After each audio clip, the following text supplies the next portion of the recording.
Lu suka darah, lu suka banyak adegan-adegan berantem dan penuh kekerasan, lu suka aksi yang brutal dan lain sebagainya, maka sutradara yang tepat atau karya-karya yang tepat adalah karya-karya yang diciptakan oleh seorang sutradara kelahiran Tennessee, Amerika Serikat, yang gak lain dan gak bukan, dia adalah Quentin Tarantino. Dan di video kali ini gue akan bahas siapa itu Quentin Tarantino dan bagaimana dia bisa menjadi sukses di industri perfilman dunia. Nama lengkapnya Quentin Jerome Tarantino. Dia lahir pada tanggal 27 Maret 1963 di Knoxville, Tennessee, Amerika Serikat. Nah, sejak kecil memang Tarantino nih udah bener-bener hidup atau tumbuh di lingkungan yang mendukung dia untuk menjadi seorang sinias di masa depannya. Karena anyway, ternyata bapaknya adalah seorang aktor dan ibunya adalah seorang sekretaris. Walaupun kedua orang tuanya tidak menikah gitu ya secara sah, tapi memang kedua orang tuanya ini kayak semacam nge-grow up si Quentin Tarantino sejak kecil hingga tumbuh dewasa. Dan di masa-masa itu Quentin Tarantino sudah mengkonsumsi banyak sekali film ke dalam kepalanya yang tentunya ini bakal bermanfaat banget untuk Quentin Tarantino ke depannya sebagai filmmaker yang patut diacungi jempol. Dan dia waktu itu sering banget datang ke bioskop untuk nonton film, terserah mau sama teman mau sama siapapun terserah gitu ya, yang penting dia datang ke bioskop. Dan dia banyak sekali menonton dari berbagai macam genre, jadi dia nggak milih genre, oke gue sukanya drama, gue sukanya ini dan itu gitu, enggak, dia semua genre dia konsumsi gitu waktu dia sering banget ke bioskop di waktu kecil itu. Di usia 22 tahun, ini kan masih muda banget lah ya, lu bayangin lah usia 22 tahun, dia tuh ternyata sudah mulai memfokuskan dirinya, dia secara sadar memfokuskan dirinya untuk fokus ke dunia film gitu. Dan bahkan di waktu itu dia sudah bekerja di sebuah video arsip yang ada di Manhattan Beach di California. Itu video arsip tuh adalah sebuah tempat di mana lu bisa nyewa film lah. Lu kalau mau nonton film ya lu datang ke video arsip gitu, kayak tempat penyewaan gitu.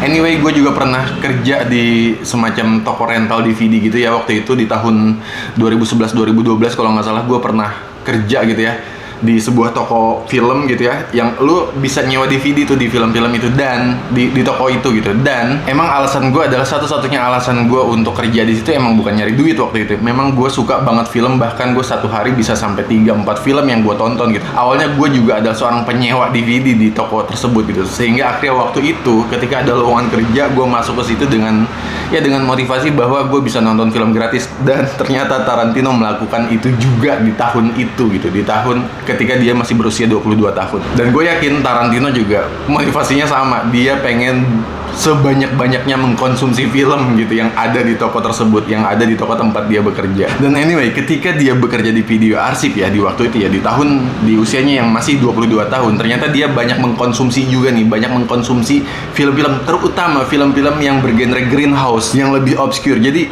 genre greenhouse ini mungkin sederhananya bisa gue bilang ke kalian bahwa genre yang memang horor tapi penuh brutal, seksualisme, terus ya pokoknya brutal lah.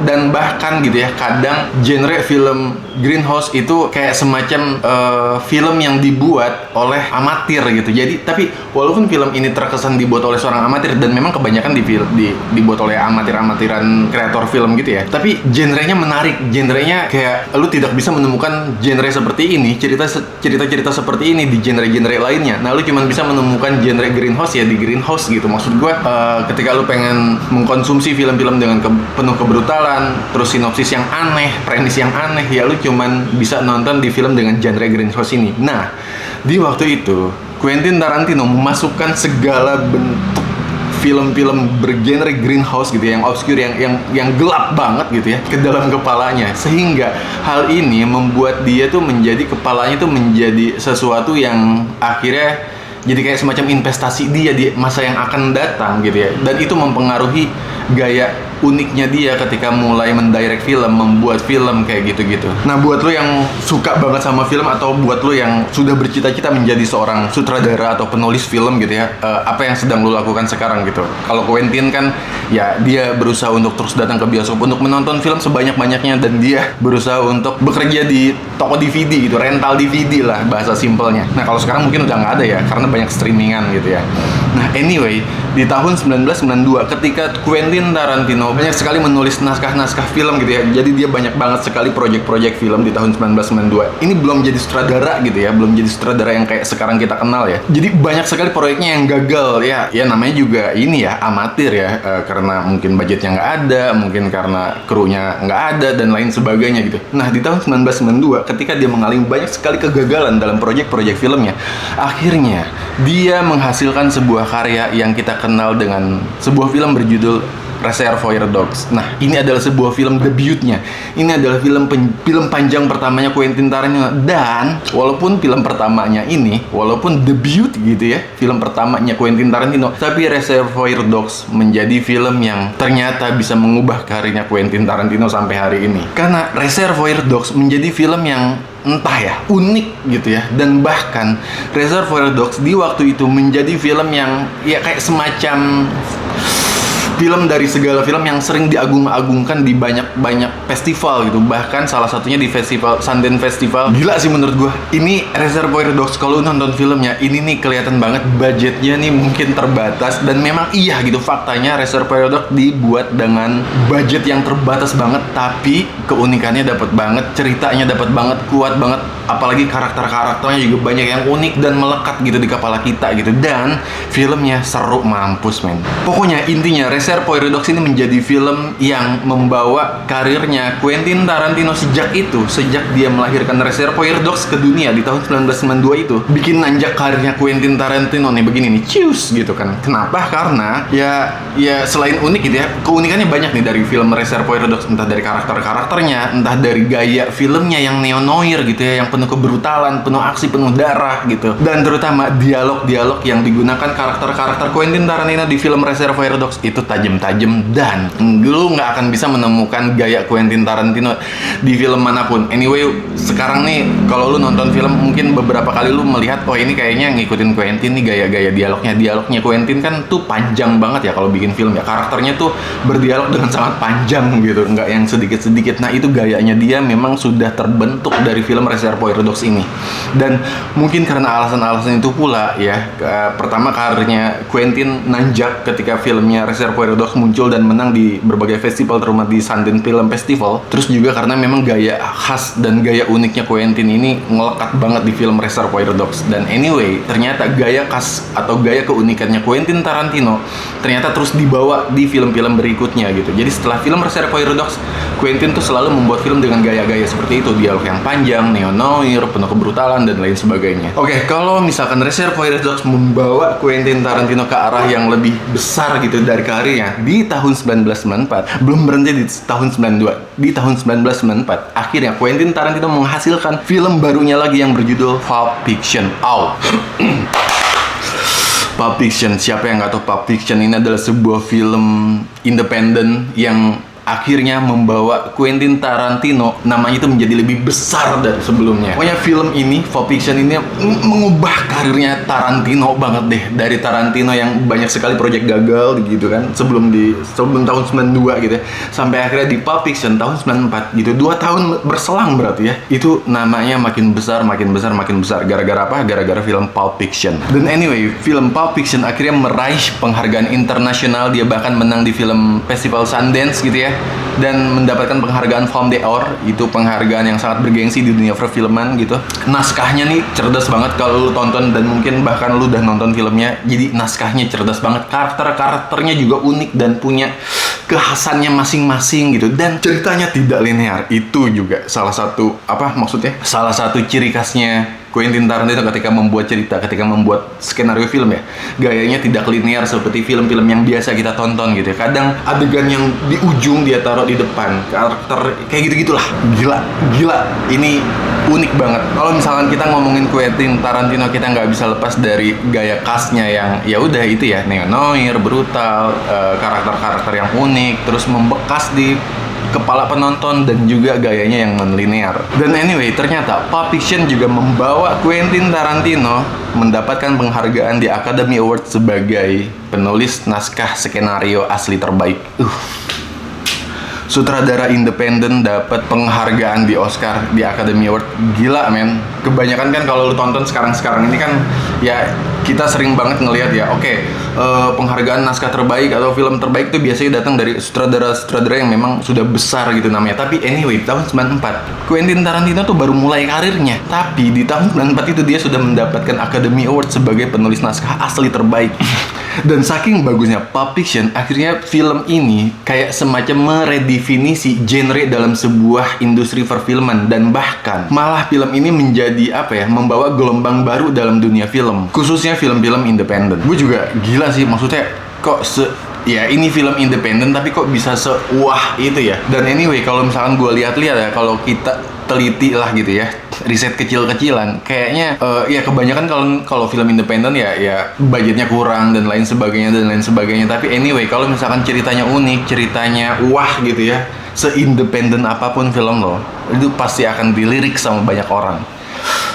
Terbukti dari film Pulp Fiction yang dibuat sama Quentin Tarantino, menang di Academy Award. Wow. Setelah Pulp Fiction, akhirnya Quentin Tarantino juga nggak langsung diem aja, karena dia akhirnya membuat film barunya di tahun 1997 dengan judul Jackie Brown. Walaupun film ini tidak sukses secara komersial, tapi tetap ketika lu nonton Jackie Brown, film yang dibuat sama Quentin, lu akan melihat gaya khasnya Quentin tetap ada di situ. Kualitas uniknya tuh tetap kerasa lah ketika lu nonton. Jadi kalau lu nonton Quentin Tarantino tanpa lu melihat siapa yang membuat gitu, jadi anggaplah lu nonton film tapi nggak ada tulisan Quentinnya, lu akan tahu, lu akan sadar bahwa ini filmnya Quentin, karena saking khasnya filmnya dia gitu. Jadi ya termasuk Jackie Brown yang tidak terlalu sukses gitu ya secara komersil, lu akan tahu bahwa ini adalah buatannya Quentin Tarantino. Terus di tahun 2003 dan 2004 akhirnya Quentin membuat film lagi. Ini filmnya brutal banget, penuh darah, penuh aksi. Saking banyak darahnya bahkan ada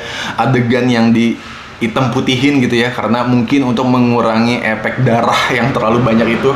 Tahun 2003 dan 2004 dia membuat atau mendirect film Kill Bill Volume 1 dan Kill Bill Volume 2 yang juga sukses di dunia, dan bahkan banyak sekali orang-orang yang tergila-gila sama dua film ini. Ini adalah sebuah film tentang samurai, tapi juga penggabungan antara spaghetti western, samurai, dan genre aksi gitu. Pokoknya di Kill Bill Volume 1 dan Volume 2 ini kayak menggambarkan gitu ya, bagaimana Quentin Tarantino tergila-gila jatuh cinta yang sangat mendalam kepada aksi dalam sebuah film, kepada kebrutalan dalam sebuah film gitu. Jadi ya ini tergambar jelas banget sih apa yang disukai atau dicintai oleh Quentin Tarantino dalam sebuah dunia sinema. Ini tergambar jelas di film Kill Bill Volume 1 dan Volume 2. Terus di dekade setelahnya, kayak misalkan di tahun 2009, akhirnya dia menurunkan sebuah karya lagi yang berjudul Inglourious Basterds. Ini adalah film tentang Nazi gitu ya, yang mainnya Brad Pitt. Ini keren banget, unik banget. Ini satu-satunya menurut gue film Nazi yang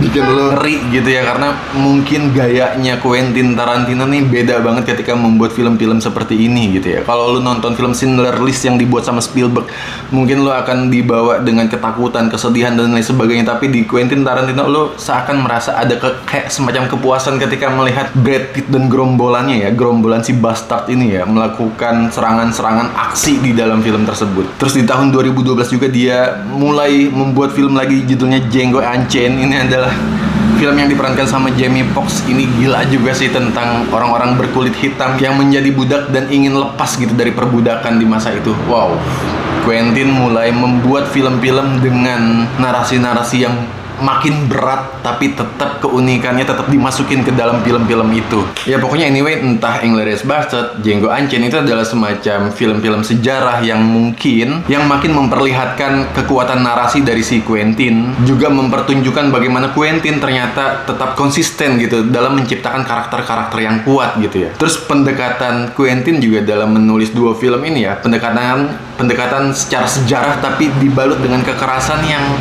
Quentin banget gitu. Penghargaannya ada nggak? Ada. Django Unchained akhirnya mendapatkan 2 penghargaan di Academy Award. Salah satunya adalah penghargaan untuk skenario asli terbaik. Dan ini menjadi titik besar bagi Quentin bahwa man, this is Quentin gitu. Jadi udah, Quentin tidak bisa dianggap remeh lagi di dunia industri film ya. Karena mau film yang independen sekalipun, mau film yang berbudget besar sekalipun, Quentin tetaplah Quentin. Dia tetap bisa memasukkan unsur-unsur gaya-gaya khasnya ke dalam setiap film-filmnya, setiap karya-karyanya. Apalagi setiap karyanya, walaupun dibikin secara independen maupun yang berbudget ya, tetap dapat tetap dapat mendapatkan banyak penghargaan di berbagai acara-acara bergengsi dunia. Terus selain itu, Tarantino juga berhasil, bukan cuman Academy Award aja ya, dia juga berhasil mendapatkan beberapa penghargaan dari BAFTA dan juga dari Golden Globe. Itu juga ajang penghargaan film bergengsi juga di dunia selain Academy Award. Filmnya yang berjudul The Hateful Eight, ini adalah sebuah film thriller western ya, yang mana ketika lu menonton film ini ya, The Hateful Eight, lu akan melihat dialog yang sangat panjang sekali,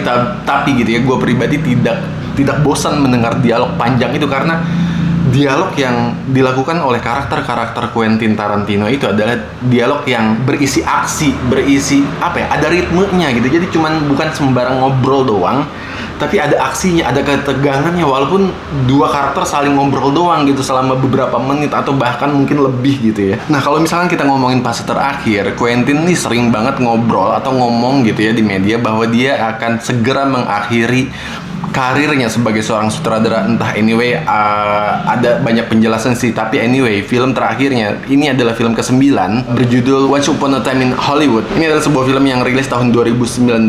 Ini adalah sebuah film yang dimana Quentin menceritakan latar belakang Hollywood tahun 1969 dengan menggunakan backstory. Itu ada Sharon Tate, adalah istri dari seorang sutradara terkenal yang akhirnya dibunuh oleh Manson family. Nah, selain ini adalah film ke-9, ternyata ini adalah film yang juga lagi-lagi mendapatkan penghargaan Oscar, bukan cuma 1 tapi 2, termasuk penghargaan untuk aktor pendukung terbaik, yang mana adalah Brad Pitt. Brad Pitt dapat Oscar tuh di sini di film Once Upon a Time in Hollywood. Pokoknya pengaruhnya Quentin ini gede banget lah menurut gue di industri film ya. Bahkan gitu ya, itu tadi ya, Quentin Tarantino punya gaya khas yang khas banget gitu, sehingga kentara banget ketika kita nonton filmnya ya. Dialog-dialognya yang panjang, gaya sinematiknya yang neo-noir, dan karakter-karakternya yang unik gitu. Dan selain itu, Quentin memang dikenal juga sebagai sutradara yang sering menggunakan kekerasan gitu ya, kekerasan dalam setiap adegan yang bahkan kesannya tuh dilebih-lebihkan ya, jadi kayak hiperbolik lah, entah darahnya, entah tonjokannya dan lain sebagainya gitu. Bahkan mungkin terkesan lebay tapi enak gitu.